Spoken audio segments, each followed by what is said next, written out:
Oh, yeah.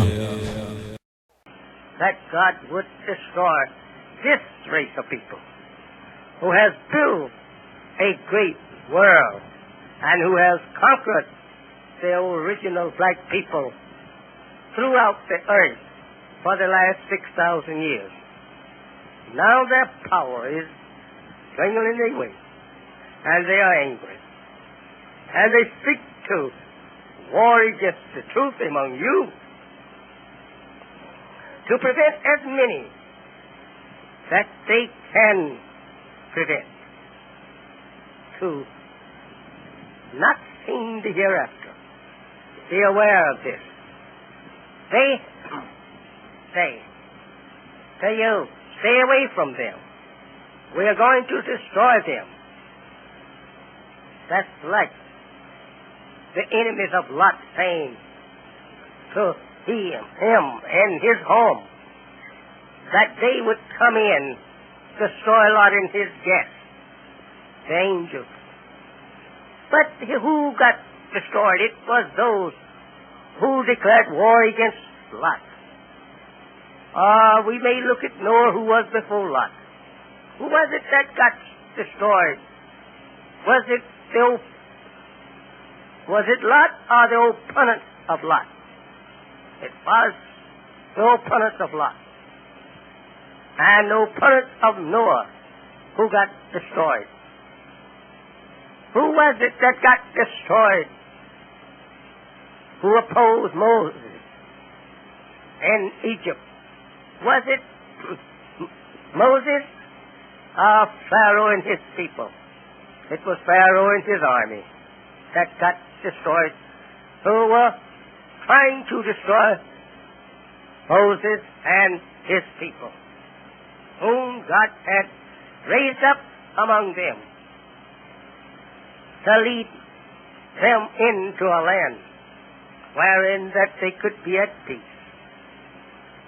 The same it is today. The people who know the truth, the people who know that these prophesied is on the page of history against them, are the enemies to the truth. And they seek every excuse to try to destroy us or bring us before their courts to try to condemn us that we are wrong and that the so-called Negroes should not believe in this teaching because it will get them in trouble. This is another fear that they try to put into you. Into you who willfully, knowing that it is the truth, but yet under fear of those who fight and war against the truth that has come to you to raise you up as a great nation upon this earth. You are the ones that ignore the knowledge of the truth and then side in with these enemies of the truth to aid them to destroy Elijah Muhammad and his followers, though you have knowledge that it is the truth.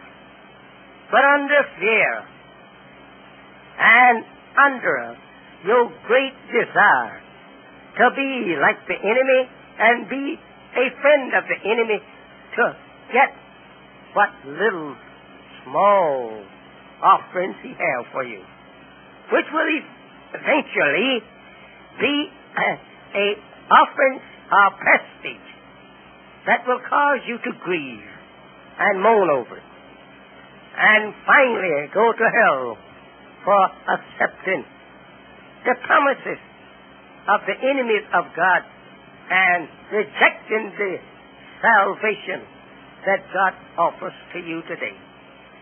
It is a shame to see how the intellectual class and the so-called religious class of our own people reject and deny the truth and fight and oppose it just for the sake of being the friends of those who doesn't love the truth and does not want the truth. They are more assured the blind, deaf, and dumb, who acts in such manner.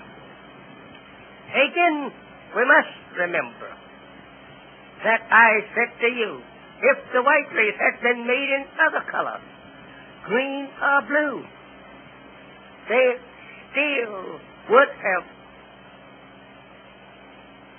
they incline to evil, because their nature is evil, and they was made in that nature and cannot help themselves. Therefore, Allah is here today making them manifest to the whole entire world, not only to the Negro here in America as Esau, but to the entire world of black, brown, yellow, and red. People are racist, as they are called. Everyone is coming into the knowledge of who they are. It is prophesied that God will reveal this hidden truth of them at the end of their time. Now they are angry over this revelation that God has given to you and me, and wishes to impede its progress. Note that anywhere there is trouble rising up among the black man and his once slave master here, they want to claim that we, Elijah's followers, they call us black Muslims, which we doesn't call ourselves that. We are the nation of Islam. And they would like to refer to us as the black Muslims. And that we had part or caused this uprising against them, of whom they already know that it is prophesied and written. Moses also prophesied it, that the Lord thy God will vex you with the people that is no people, with the ignorant people, with the foolish people. I will vex thee. He knows who this is referring to. It's referring to the so-called American Negro. Restless they are because that they want justice. Restless because God has put the restless spirit in them. He put the restless spirit in them because they seek justice and cannot find it. I said to you, we don't hate their color. We hate the characteristic of such persons.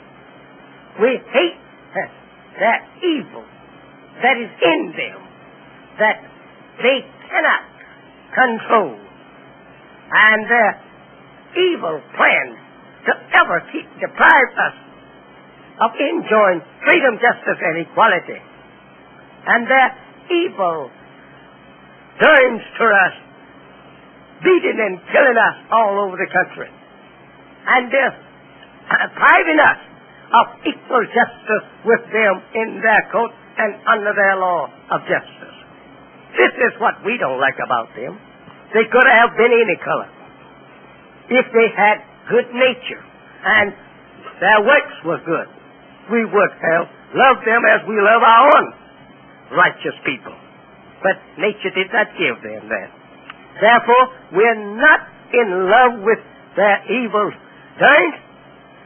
Nor even now do we like their color. We don't want their color.